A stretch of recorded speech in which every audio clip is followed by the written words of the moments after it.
Thanks for your love and support.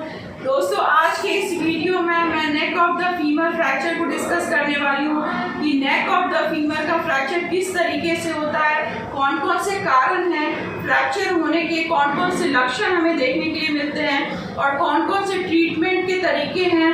Physiotherapy है, surgery है जिसको आप करके अपने कूल्हे की फ्रैक्चर को काफ़ी हद तक मैनेज कर सकते हैं। दोस्तों, मेरी चैनल अगर आपको पसंद आती है तो प्लीज़ इसे लाइक, कमेंट, शेयर और सब्सक्राइब कीजिए। साथ ही नोटिफिकेशन बेल आइकन को क्लिक कीजिए ताकि आने वाली सारी वीडियोस की नोटिफिकेशन आपको टाइमली मिल सके। जैसा कि मैंने आपको बताया कि neck of the femur fracture जो है, जो हमारा हेड है, जो हमारा हिप बोन है, उसकी जो नेक होती, जो हेड होती है उसके साथ जो लगा होता है उसे हम लोग नेक कहते हैं, जो कि मोस्ट कॉमन साइट है फीमर फ्रैक्चर के लिए कि नेक ऑफ द फीमर। तो नेक ऑफ द फीमर जो फ्रैक्चर होता है वो कि मोस्ट कॉमनली जो एल्डर पर्सन है, ओल्ड एज पीपल हैं, उनमें ज़्यादा देखने के मिलता है due to trauma, due to slip injury. जैसे कि बहुत बार क्या होता है कि आप बाथरूम में स्लिप हो जाते हो या फिर रिकरेंट कोई एक्टिविटी करते हैं, उस दौरान आप गिर जाते हो, तो वो बहुत कॉमन ऑर्थोपेडिक ट्रॉमेटिक कंडीशन है।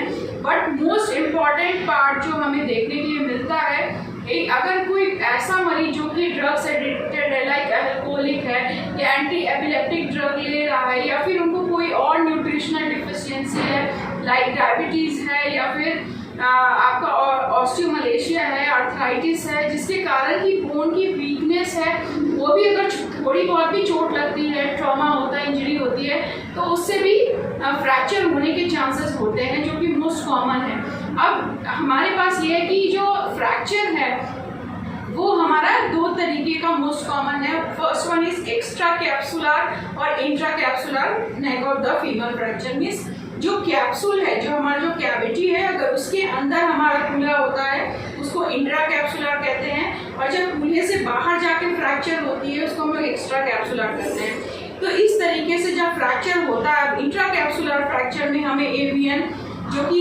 कहते हैं ना avascular necrosis, neck of the femur जो है वो नेक्रोज होने लगता है, उसके कारण भी हमें फ्रैक्चर देखने के लिए मिलता है। ये मोस्ट कॉमन है इंट्रा कैप्सुलर। एक्स्ट्रा कैप्सुलर जैसे कि मैंने आपको ऑलरेडी बताया, due to any trauma, due to any injury के कारण जब आपका कैप्सूल हेड से बाहर आ जाता है और उसकी फ्रैक्चर होती है, तो अभी ट्रीटमेंट भी जो है वो भी हमें उसी अकॉर्डिंगली करनी पड़ती है ड्यू टू कि कैसा है इंजरी, एक्स्ट्रा कैप्सुलर है और इंट्रा कैप्सुलर है।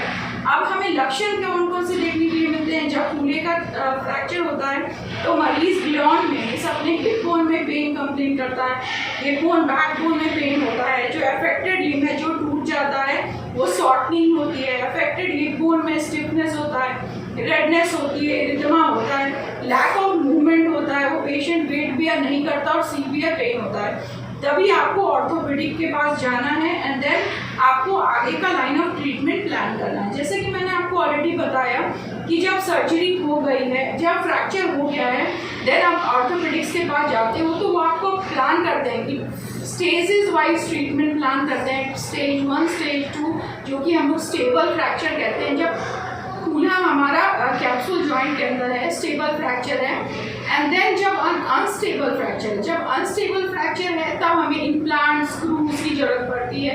देन हमें उस पर प्लानिंग करनी होती है कि जो हमारा हेड जो फीमर का जो हेड है वो कितना परसेंटेज टूटा है, लाइक कंप्लीट टीयर है या पार्शियल टीयर है। देन हम उसी अकॉर्डिंगली ऑर्थोप्लास्टी, ऑर्थोपेडिक सर्जन प्लान करते हैं, हेमी या फिर full total knee hip replacement. तो जैसी आपकी लाइन ऑफ फ्रैक्चर है उसी हिसाब से हम ट्रीटमेंट प्लान करते हैं। The most important treatment planning ये इसकी physiotherapy. Before operation and post of operation के बाद भी हमें फिजियोथेरेपी बहुत ही इम्पॉर्टेंट रोल निभाते हैं फिजियोथेरेपिस्ट, बिकॉज मसल्स की स्ट्रेंथनिंग के लिए, लाइक जो आपका हिप बोन है उसके सराउंडिंग जो मसल्स हैं उसको ताकत भी देना बहुत इंपॉर्टेंट होता है, उसकी जो रेंज है उसको मेंटेन करना, जो आपका अनअफेक्टेड लिम्ब है उसकी मूवमेंट्स कराना, और जो सर्कुलेशन है ताकि जल्दी से जल्दी मरीज रिकवर हो पाए, हील हो पाए, अपनी डेली एरियाज के लिए जा सके। तो आप स्टेजेस वाइज प्लान करना है कि ट्रीटमेंट हमें किस तरह से करना है। आफ्टर सर्जरी सेकेंड और third day orthopaedics physiotherapy advice कर देते हैं ड्यू टू पोस्ट ऑफ जो कॉम्प्लिकेशंस हैं उसको प्रिवेंट करने के लिए।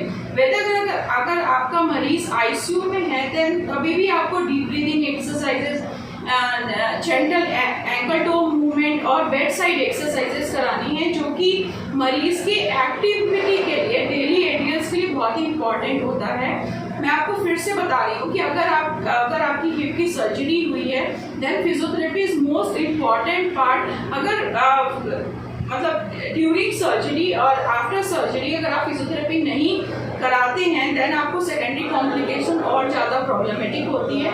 तो आप जैसे ही आपकी सर्जरी हो प्लान हो देन आप फिजियोथेरेपिस्ट के पास जाएं। और जो फिजियोथेरेपिस्ट हैं जो after surgery and then normal daily ADLs के लिए, जो कि नॉर्मल आप जो डे टू डे एक्टिविटी करते हैं उन सभी के लिए एक प्लानिंग और एक चार्ट प्रिपेयर करते हैं जो 0-1 डे से स्टार्ट होके कंप्लीट रिहैबिलिटेशन में कंप्लीट होता है। इसमें एक प्रॉपर टीम लगती है जिसमें आपके ऑर्थोपेडिक, फिजियोथेरेपिस्ट, ऑक्यूपेशनल थेरेपिस्ट और न्यूरोलॉजिस्ट होते हैं जो कि कंप्लीट ऑर्थो रिहैबिलिटेशन करते हैं पेशेंट को रिकवर करने के लिए। तो आई होप आपके जो नेक्स्ट वीडियो हैं उसमें मैं आपको बताऊंगी कि कौन कौन सी बेसिक एक्सरसाइजेज हैं जिसको आपको पेशेंट को कराना है पोस्ट ऑफ सर्जरी, और आप कैसे पेशेंट को बूस्ट अप कर सकते हैं, कॉन्फिडेंस इंप्रूव कर सकते हैं, रेंज ऑफ मोशन इंप्रूव कर सकते हैं उसको डेली एडियल्स के लिए।